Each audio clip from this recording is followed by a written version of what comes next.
அனைவருக்கும் இனிய மதிய வணக்கம். 3/12/2024 மதியம் 2 மணி நிலவர வானிலை அமைப்பு. தமிழகத்திற்கு ஒரு வெள்ள பாதிப்பை ஏற்படுத்தி சென்ற இந்த ஃபேஞ்சல் புயலானது தற்பொழுது காலை அறிக்கைப்படி நம்ம சொன்னோம். எங்கே சொல்லியிருக்கோம்? அரபிக்கடலில், அதாவது மங்களூருக்கும் மற்றும் கோழிக்கோடு இடைப்பட்ட, காசர்கோடு கோழிக்கோடு இடைப்பட்ட பகுதியை வழியாக அது அரபிக்கடலை சென்றடைந்தது என்று சொன்னோம். அது தற்பொழுது மங்களூருக்கு வடமேற்கு புறமாக நீடித்து அது தீவிரமடைந்து வருகிறது. இது வரும் மணி நேரங்களில் அது தீவிரமடைந்து ஓமன் ஏமன் வளைகுடா நாட்டிற்கு நோக்கி செல்லும். இதன் காரணமாக நமக்கு தமிழ்நாட்டின் வானிலை எப்படி இருக்கும் அப்படின்னு பார்த்தீங்கன்னா, தெற்கு மேற்கு காற்றின் சந்திப்பு மற்றும் கிழக்கு காற்றின் வருகையால் குளிர்விக்கப்பட்டு ஒரு மழைப்பொழிவு உருவாகும் என்று நம்ம சொல்லியிருக்கோம் ஏற்கனவே. அதுபோலவே இன்றைக்கு வட உள் மாவட்டங்கள் மற்றும் மத்திய உள் மாவட்டங்களில் இன்றைக்கு மழைப்பொழிவு நல்ல வாய்ப்பு. அதாவது நேற்றைப் போலவே கரூர் மற்றும் அதன் சுற்றியுள்ள மாவட்டங்கள், திருச்சி மற்றும் அது மத்திய பகுதிகளில் புதுக்கோட்டைக்கு மற்றும் இப்படி பார்த்திங்கன்னா மதுரைக்கு வடக்கு பகுதி அப்படின்ற மாதிரி நல்ல ஒரு மழைப்பொழிவை ஆங்காங்கே கொடுக்கும். சேலத்தின் வடக்கு புறமாகவும் மற்றும் வேலூர், திருப்பத்தூர் மாவட்டம் மற்றும் கிருஷ்ணகிரி, தருமபுரி ஆகிய மாவட்டங்களுக்கும் ஒரு நல்ல மழைப்பொழிவை இன்றைக்கு வாய்ப்பு தெரிகிறது ஆங்காங்கே. அதாவது இது வெப்பச்சலன இடிமழை போலவே ஆங்காங்கே ஒதுக்கியும் இருக்கலாம். அதுபோலவே தென் கடலோரங்களில் உள்பகுதி, அதாவது கடலோரங்கள்லாம் ஓரங்களில் கிடையாது, உள்பகுதிகளில் ஓரிரு இடங்கள் அப்படின்ற மாதிரி இருக்கலாம். அதுபோல் டெல்டா மாவட்டங்களில் ஓரிரு இடங்களிலும், இப்படி கடலோர பகுதிகளை தவிர்த்து அதை ஒட்டியுள்ள உள் மாவட்டங்களில் ஓரிரு இடங்கள் அப்படின்ற மாதிரி மழைப்பொழிவுக்கு இன்றைக்கு வாய்ப்பு தெரிகிறது. தென்முனை மாவட்டங்களுக்கு மழை வாய்ப்பு சற்று குறைவு. அதாவது தென் கடலோரம் நாம் சொன்னது பார்த்திங்கன்னா அந்த ராமநாதபுரம் மற்றும் அந்த புதுக்கோட்டை, சிவகங்கை இந்த ஒரு இடங்கள் அப்படின்ற மாதிரி இருக்கும். அதுபோலவே மேற்கு தொடர்ச்சி மலை மாவட்டங்களில் ஒரு சில இடங்களில் இன்றைக்கு மழை வாய்ப்பு அப்படின்ற மாதிரி. இப்போது இந்த மழைப்பொழிவு கொடுத்து அடுத்த நிலையில் அடுத்தடுத்து வரும் நாட்களில் எப்படிப்பட்ட ஒரு வானிலை அப்படின்னு பார்த்திங்கன்னா, இது போல் லேசான ஒரு மிதமான இந்த நிகழ்வு விலகி சென்றுவிடும். அதன் பிறகு இன்னொரு நிகழ்வு, அதாவது நம்ம காலை அறிக்கையில் அறிவிச்சிருக்கோம். அதாவது வளிமண்டல சுழற்சி ஒன்று தென்கிழக்கு புறமாக, இலங்கைக்கு தென்கிழக்கு புறமாக நீடித்து வருகிறது. இதன் காரணமாக அது நகர்வை பொறுத்து ஆங்காங்கே ஒரு சில இடங்களில் அப்படின்ற மாதிரி மழைப்பொழிவு இருந்து கொண்டே இருக்கும் சூழ்நிலையில் அடுத்த நிகழ்வான சுமத்ரா தீவு அருகே ஒரு சிஸ்டம் ஒன்று உருவாகும்.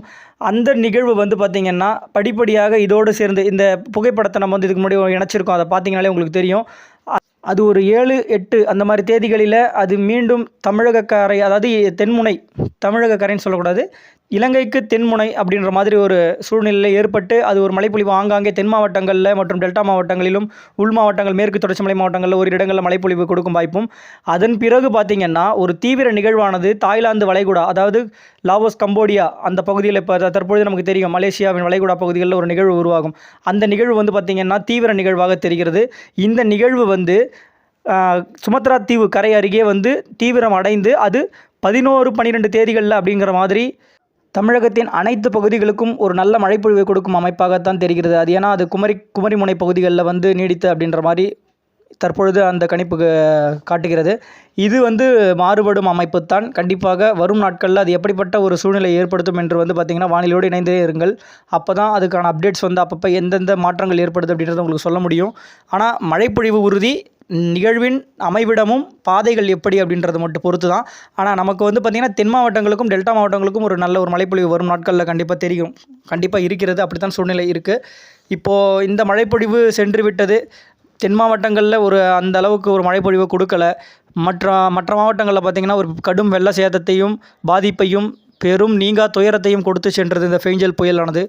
கண்டிப்பாக அதுக்காக நம்மளுடைய ஆழ்ந்த வருத்தத்தையும் தெரிவித்துக் கொள்கிறோம். ஏன்னா அதுக்கான முன்னெச்சரிக்கையை நம்ம எடுக்க சொல்லணும்னு சொல்லிட்டு பல நாட்களாக சொன்னோம். அது கண்டிப்பாக அதன்படியே அது பெரும் சேதத்தை தவிர்க்கப்பட்டு தான் என்று சொல்ல முடியும். இருந்தாலும் அதோட தாக்கத்தை காமிச்சிட்டு போயிடுச்சு. ஓகே, இதிலிருந்து மீண்டு வர நான் இறைவனை பிரார்த்திக்கிறேன்.